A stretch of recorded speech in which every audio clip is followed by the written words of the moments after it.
다들 안녕하세요. 프로토 91회차 토신 정보방 환급 인증합니다. 당첨금은 세후 금액인 거 알고 계시죠? 다들 아시겠지만 한 경기 취소되어 당첨금이 반토막 났지만 그래도 당첨 모두 축하드리며 오늘 경기도 분석 시작해보겠습니다. 금일 첫 번째 경기 레알 소시에다드 대 베티스 분석 시작해보겠습니다. 소시에다드는 바르샤전 패배 이후 4경기에서 3승 1무를 기록하며 상위권 팀을 추격 중이다. 다소 부침을 겪었던 이번 시즌 나락이었는데 강팀답게 팀을 확실하게 추슬렀다. 주중에는 인테르 원정을 다녀왔는데 강력한 수비로 실점하지 않고 챔스 조 1위를 차지하며 레알과 미넨, 맨시티와 바르샤 등 1위 팀들을 피하게 됐다. 스페인 대표팀에 꾸준히 소집되는 메리노와 주비멘디 등이 좋은 경기력으로 팀을 이끌고 있다. 베티스는 리그에서 레알 상대로도 패하지 않는 등 무패를 이어갔지만 주중 유로파 경기를 패하며 유로파에서 탈락했다. 컨퍼런스 리그 플레이오프에 진출하긴 했지만 그들의 이름값을 감안하면 아쉬운 성적이다. 홈의 강점을 살리지 못하고 역전골을 허용한 것이 결정적이었다. 때문에 리그에서 좋은 성적을 내기 위해 집중할 것이다. 소시에다드의 승리를 본다. 베티스는 로카와 과르다도 등 중원에 나서 상대의 공세를 막아내며 수비 라인을 지켜낼 안정적인 중원 조합이 있다. 그러나 메리노와 주비멘디가 나설 소시에다드 상대로도 우위를 가져가긴 어렵다. 웨야사발과 쿠보가 측면과 최전방을 오가며 기회를 만들 소시에다드가 홈의 2점을 살려 승점 3점을 따낼 것이다. 금일 두 번째 경기 아약스 대 즈볼러 분석 시작해보겠습니다. 아약스는 시즌 초반 연패를 당하며 충격적인 최하위까지 추락했었다.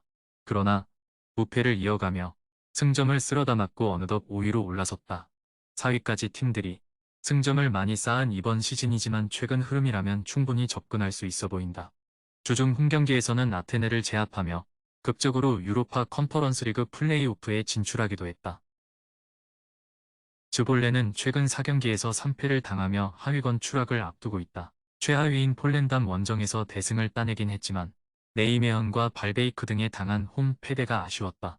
이 경기는 최근 가장 흐름이 좋은 팀을 원정에서 만나기에 패하지 않는 데 집중할 것이 유력하다. 티와 남리 등 공격수들부터 전방 압박에 임할 것이다. 아약스의 승리를 본다. 주중 경기가 있었지만 홈이었고 원하는 결과를 냈기에 육체적, 정신적 피로도가 크지 않다. 절정의 골 감각을 자랑하는 아크폼과 브로비를 비롯해 미카우타제가 경기 내내 상대 수비를 몰아칠 아약스가 경기 내내 상대를 압도하며 승점 3점을 가져갈 수 있다. 금일 세 번째 경기 마르세유 대 클레르몽 분석 시작해보겠습니다.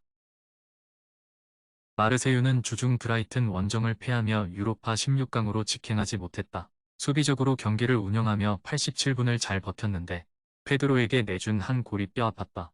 그래도 최근 흐름은 나쁘지 않다. 리그에서 램과 리움 등을 연파하며 3연승에 성공해 순위를 끌어올렸다. 비록 이 경기에는 측면 자원인 클로스가 징계로 빠지긴 하지만 다른 선수들은 정상적으로 경기에 나설 수 있다. 클레르몽은 강등으로 가는 17위에 머물러 있다. 로리앙 상대로 홈 승리를 따낸 이후 나선 4경기에서 승점 2점 추가해 그쳤다. 바요가 있던 시절 걱정 없던 스트라이커의 부진이 길어지고 있고 사라체비치도 지난 시즌 같은 돌파를 보여주지 못하고 있다. 최근 4경기에서는 중앙 미드필더 고날론스의 골 이외에는 무득점에 그쳤다. 마르세유의 승리를 본다. 주중 원정을 다녀온 부담이 있긴 하지만 콘도그비아와 무리오, 사르와 기고 등이 휴식을 취하거나 짧게 뛰었기에 이번 홈경기에 나설 수 있다. 우나히와 콘도그비아가 점차 중원에서 경기의 주도권을 잡을 것이고 오바메양이 최근 절정의 골 감각을 이어갈 마르세유가 승리할 것이다.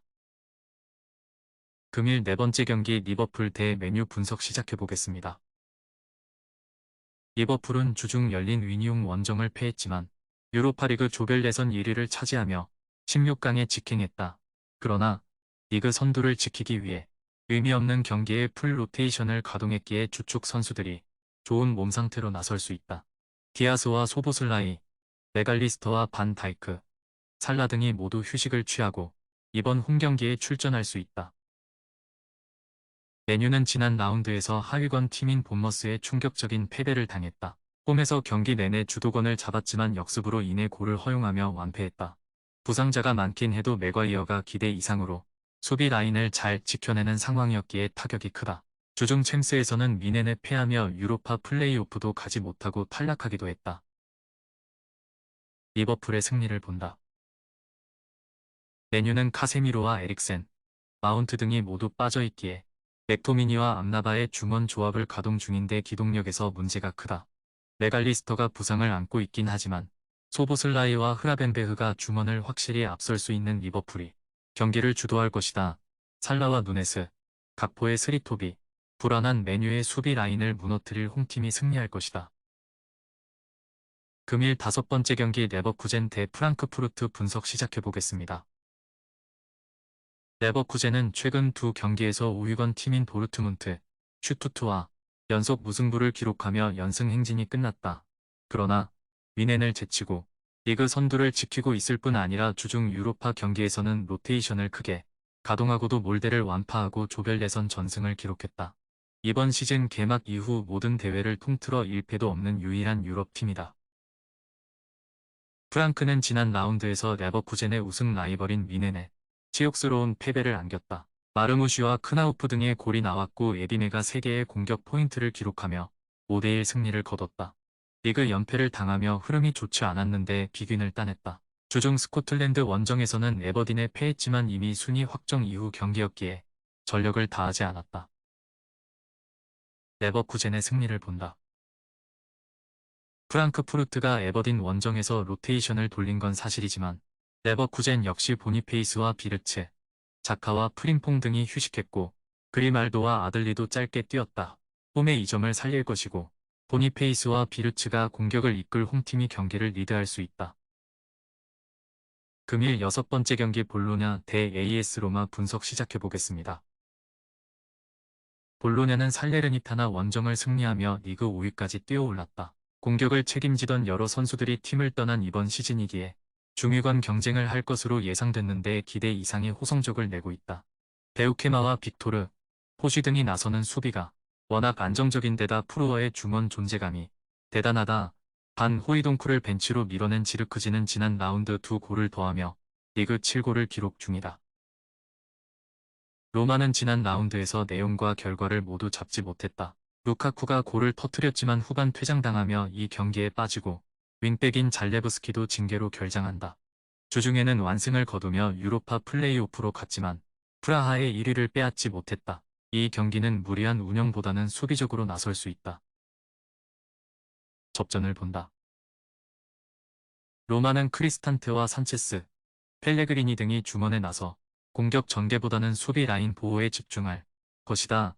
프로의 안정적인 중원 장악 속에 볼로냐가 경기를 주도할 수도 있지만 전체적인 라인을 내리고 경기에 임할 로마 상대로 승점 3점은 어려워 보인다.